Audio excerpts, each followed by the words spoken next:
بسم اللہ الرحمن الرحیم ورتل القرآن ترتیلا صدق اللہ العظیم۔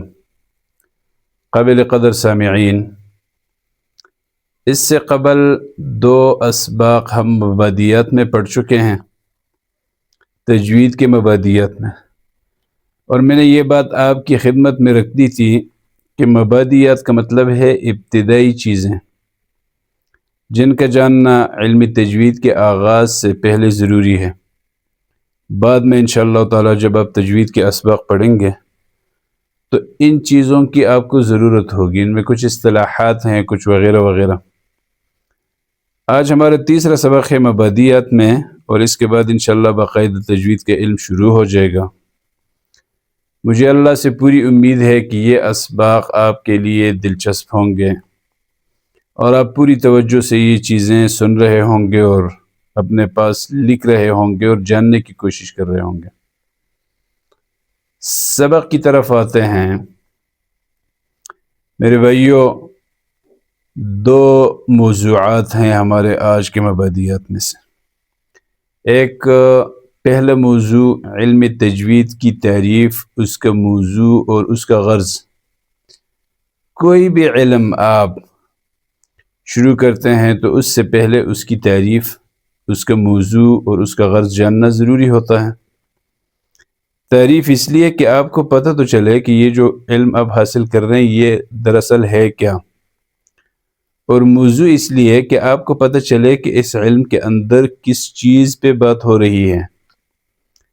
ہمارے مدارس کے اصطلاح میں کہا جاتا ہے کہ موضوع کل شیء ما یبحث فیہ عن عوارضہ الذاتیہ، جس چیز کے عوارض ذاتیہ سے بات ہو رہی ہو اس کو اس علم کا موضوع کہا جاتا ہے۔ لیکن بہرحال یہ آپ کے کام کی بات نہیں، آپ صرف اتنی بات جان لیں کہ موضوع کا جاننا اس لیے ضروری ہوتا ہے کہ آپ کو پتہ چلے کہ اس علم کے اندر کس چیز پہ بات ہوگی۔ اور غرض و غایت کا جاننے کا مطلب اس کی وجہ یہ ہوتی ہے کہ آپ کو یہ تو پتہ چلے کہ یہ جو علم میں حاصل کر رہا ہوں اس کا مقصد کیا ہے، کس مقصد کے لیے میں علم حاصل کر رہا ہوں۔ تو ایک آپ آج کے سبق میں علم تجوید کی تعریف، اس کا موضوع اور اس کے غرض کے بارے میں جانیں گے، اور دوسرا کچھ ضروری اصطلاحات ہیں جن کے بارے میں جاننا آپ کے لیے ضروری ہے۔ میرے بھائیوں، آپ یقین جانیں کہ یہ جو کیمرہ ہوتا ہے نا، اس کا اچھا خاصا پریشر ہے۔ یہ میں ہمیشہ سے سنتا آ رہا ہوتا تھا اور میں یہ سوچ رہا ہوتا تھا کیمرے کا کیا پریشر ہو سکتا ہے۔ ویسے سٹیج پہ کھڑے ہو کے 200-400-1000 لوگوں کے سامنے میں نے بات کی ہے اور میں کر سکتا ہوں اللہ کے فضل سے، لیکن جب اس پلیٹ فارم پہ آپ آتے ہیں نا، یہ جو سوشل میڈیا کا پلیٹ فارم ہے، یہاں بیٹھتے ہیں کیمرے کے سامنے، تو آپ پہ ایک خاصا پریشر ہوتا ہے، اور پھر خاص طور پہ جب کوئی علمی موضوع ہو آپ کا تو یہ ایک امتحان ہوتا ہے جو اس پلیٹ فارم پہ آ کے بندہ دے رہا ہوتا ہے۔ اور اس کی وجہ یہ کہ یہ جو 2-4 باتیں ہوتی ہیں نا، یہ ساری دنیا کے سامنے جاری ہوتی ہیں، تو اس میں کسی طرح کی غلطی کوئی گنجائش نہیں ہوتی۔ مجھے امید ہے انشاءاللہ کہ 2-4-10 دن میں کیمرے کے سامنے بیٹھ جاؤں، تو اس کے بعد جب یہ میرا جھجک ختم ہو جائے، تھوڑا بہت جو ابھی موجود ہے، تو آپ کو اچھا مزہ آئے گا کوئی بھی سبق سنتے ہوئے۔ تو بہرحال ہم آتے ہیں اپنی موضوع کی طرف۔ تجوید لغت میں آپ یاد رکھیں کہ کسی بھی علم کی جب تعریف ہوتی ہے نا، تو 2 طرح کی تعریف ہوتی ہے، بلکہ علم کی نہیں اور بھی جتنی بھی چیزیں ہیں۔ ایک لغوی تعریف ہوتی ہے اور ایک اصطلاحی تعریف۔ لغوی تعریف کا مطلب یہ ہوتا ہے کہ وہ لفظ اصل لغت میں کس معنی کے لیے رکھا گیا ہے۔ تو لغت میں ایک لفظ کا معنی وہ الگ ہوتا ہے، اور اصطلاح میں پھر ہر علم جو ہے انہوں نے کچھ اپنے لیے اصطلاحات بنائے ہیں، تو وہی ایک لفظ ہوتا ہے، لیکن اصل لغت میں اس کا مطلب کچھ اور ہوتا ہے۔ اور کسی علم کے اصطلاح کے طور پہ جب وہ لفظ رکھ دیا جاتا ہے نا، تو وہ اصطلاح ایک اور مطلب کی طرف نشاندہی کرتا ہے۔ تو تعریف 2 طرح کی ہوگی، ایک لغوی تعریف اور ایک اصطلاحی تعریف۔ تو آپ جاننے کی کوشش کیجئے کہ لغت میں تجوید کا معنی ہوتا ہے خوبصورت بنانا، کرا بنانا۔ اصل لغت میں عربی میں تجوید جود یجود تجویداً، اس کا مطلب یہ ہوتا ہے جید سے ہے، یہ جید اس کو کہا جاتا ہے جس میں ذرے کے برابر کوٹ نہ ہو، بالکل کلیئر ہو۔ تو تجوید کا لغت میں معنی ہے خوبصورت بنانا، کرا بنانا، اور اصطلاح میں علم تجوید وہ علم ہے، یعنی تجوید کا معنی اصطلاح میں یہ ہے کہ اداء کل حرف من مخرجہ مع صفاته اللازمة والعارضة بسہولت وبغیر کلفت۔ یہ تو عربی کے الفاظ تھے، آپ کو سمجھ نہ آئے تو آپ اردو میں اس کی تشریح کر لیں کہ تجوید کس کو کہتے ہیں؟ ہر حرف کو اس کے مخرج سے اس کی صفات لازمہ اور عارضہ کے ساتھ بغیر تکلیف اور مشقت کے ادا کرنا، یہ تجوید ہے۔ کوئی بھی حرف آپ لے لیں، اس کو آپ نے مشقت کے بغیر، تکلف کے بغیر، آسانی کے ساتھ اس کی صفات لازمہ اور عارضہ کے ساتھ اس کے اصل مخرج سے ادا کیا تو یہ تجوید ہے۔ تو یہ تو تعریف ہے علم تجوید کی۔ موضوع کیا ہے؟ حروف اور الفاظ قرآنیہ۔ آپ یاد رکھیں کہ تجوید کا تعلق صرف قرآن کریم کے ساتھ ہے۔ قرآن کریم کے علاوہ جو باقی عربی ہے نا، وہ اگر آپ بغیر تجوید کے پڑھا کریں تو کوئی خاص فرق نہیں پڑتا۔ آپ نے یقیناً ایک مشہور کہانی سنی ہوگی، ابھی میں سنانا نہیں چاہتا، لیکن وہ جو کوئی طالب علم تھا جو اپنے استاد سے تجوید میں یہ کہہ رہا تھا نا کہ کمرے کو آگ لگ گئی ہے اور وہ جل رہا ہے، تو وہ تجوید کے ساتھ اردو میں کہتے ہوئے اسے کافی ٹائم لگا اور تب تک وہ کمرہ جل چکا تھا۔ تو تجوید کا تعلق صرف اور صرف قرآن کریم کے ساتھ ہے۔ تجوید کا موضوع کیا ہے میرے بھائیوں؟ قرآن کریم کے الفاظ اور اس کے حروف۔ الفاظ سے بھی بات ہوتی ہے تجوید میں اور اس کے حروف سے بھی۔ غرض و غایت کیا ہے؟ قرآن کریم کے قرات کے دوران، پڑھنے کے دوران اپنے آپ کو لحن جلی اور لحن خفی سے بچانا۔ گزشتہ اسباق میں آپ پڑھ چکے ہیں کہ لحن جلی کیا ہے اور لحن خفی کیا ہے، تو اس غلطی سے اپنے آپ کو بچانا یہ علم تجوید کا غرض و غایت ہے۔ تو آپ نے کتنی چیزیں سیکھی؟ 3: تعریف، موضوع اور علم تجوید کا غرض و غایت۔ اس کے بعد ہم آتے ہیں دوستوں کچھ ضروری اصطلاحات ہیں، یہ اصطلاحات جگہ جگہ آئیں گے آگے تجوید میں اور آپ کو اس کی ضرورت پڑے گی، تو لازم ہے کہ آپ تجوید کا اصل سبق شروع کرنے سے پہلے ان اصطلاحات کو سمجھ لیں۔ ان اصطلاحات میں ایک ہے حرکت۔ یاد رکھیں کہ حرکت کہتے ہیں زبر، زیر اور پیش کو، یہ حرکت ہے۔ اور دوسرا اصطلاح ہے متحرک۔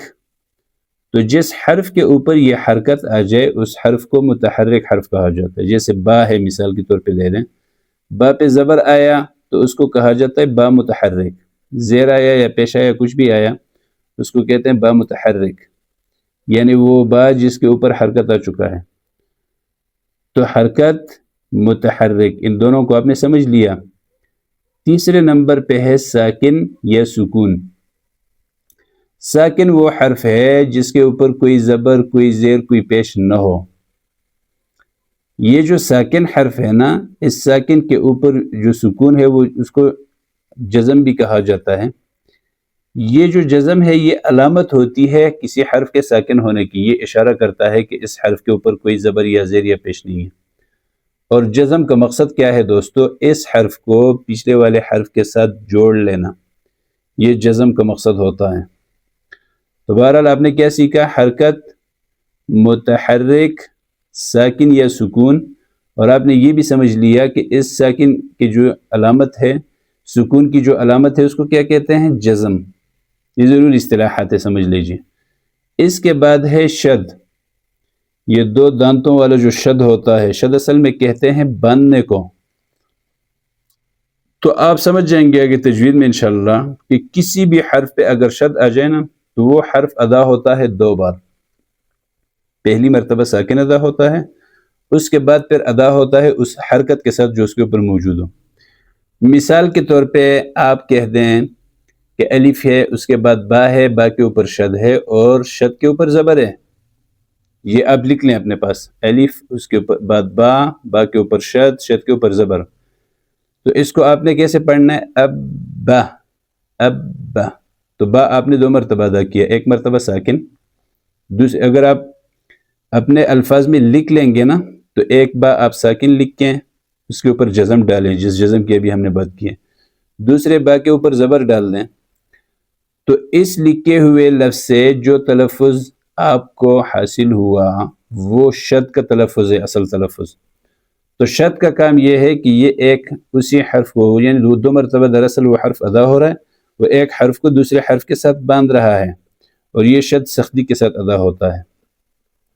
اس شد کی جو علامت ہوتی ہے نا، جس حرف کے اوپر یہ شد آ جائے اسے مشدد حرف کہا جاتا ہے، اور یہ جو شد کی علامت ہے اس کو یا شد کہتے ہیں یا تشدید۔ شد اور تشدید ایک ہی چیز ہے، اور جس حرف کے اوپر آ جائے اس کو مشدد حرف کہا جاتا ہے۔ ہم آگے کہیں گے انشاءاللہ کہ یہ متحرک ہے، یہ ساکن ہے، یہ مشدد ہے، تو یہ اصطلاح آپ کو پہلے سے پتہ ہونا چاہیے کہ یہ مشدد ہے کیا، ساکن ہے کیا، متحرک ہے کیا، یہ چیزیں آپ کو معلوم ہونی چاہیے۔ تو کیا سیکھا آپ نے؟ حرکت، مشدد، متحرک، ساکن، جزم، اور آخر میں ایک چیز اور رہ گئی ہے میرے بھائیوں، اور وہ چیز ہے تنوین۔ یہ تنوین کا اصطلاح زیادہ آئے گا، آپ اس کو سمجھ لیں۔ تنوین کہتے ہیں دو زبر، دو زیر اور دو پیش کو۔ تنوین در حقیقت نون ساکن ہے، صرف لکھنے میں یہ دو زبر یا دو زیر یا دو پیش کی صورت میں لکھا جاتا ہے، ادائیگی میں نون ساکن اور تنوین بالکل ایک چیز ہے۔ میں آپ کو اس کی مثال دوں گا۔ آپ کہتے ہیں با، دو زبر، بن، تو دو زبر کے ساتھ بھی اس کا جو تلفظ ہے وہ کیا ہے؟ بن۔ پھر آپ کہتے ہیں با، نون زبر، بن، تو نون ساکن ہو اس کے ساتھ یا اس کے اوپر دو زبر ہو، اس کی جو ادائیگی ہے، اس کا جو تلفظ ہے وہ دونوں صورتوں میں ہے بن۔ زیر کے ساتھ ہو تو بن، پیش کے ساتھ ہو تو بن۔ تو بہرحال یہ تنوین ہے، تنوین کہا جاتا ہے دو زبر، دو زیر اور دو پیش کو۔ تو آپ نے سمجھ لیا یہ دو زبر، دو زیر، دو پیش بھی یہ حرکت ہی ہے، لیکن حرکت کی یہ مختلف صورت ہے، تنوین اس کو کہا جاتا ہے۔ تو آپ نے سمجھ لیا ان اصطلاحات میں حرکت، متحرک، ساکن، سکون، جزم، شد، تشدید، مشدد اور تنوین، یہ سارے اصطلاحات آپ نے جان لیے، یہ حرکت سے متعلق تھے۔ اور مجھے امید ہے انشاءاللہ کہ کل سے جو ہمارا تجوید کا سبق شروع ہوگا وہ ہمارا سفر بڑا دلچسپ ہوگا۔ آپ سے گزارش ہے کہ یہ ویڈیو اگر آپ کو اس قابل لگے کہ اس سے آپ کو کچھ سیکھنے کو ملا ہے علم تجوید سے متعلق، قرآن کریم سے متعلق، تو آپ اپنے احباب کے ساتھ اس کو ضرور شیئر کیجئے، کمنٹ کیجئے، لائک کیجئے، اور اگر آپ نے چینل سبسکرائب نہیں کیا تو ضرور سبسکرائب کیجئے۔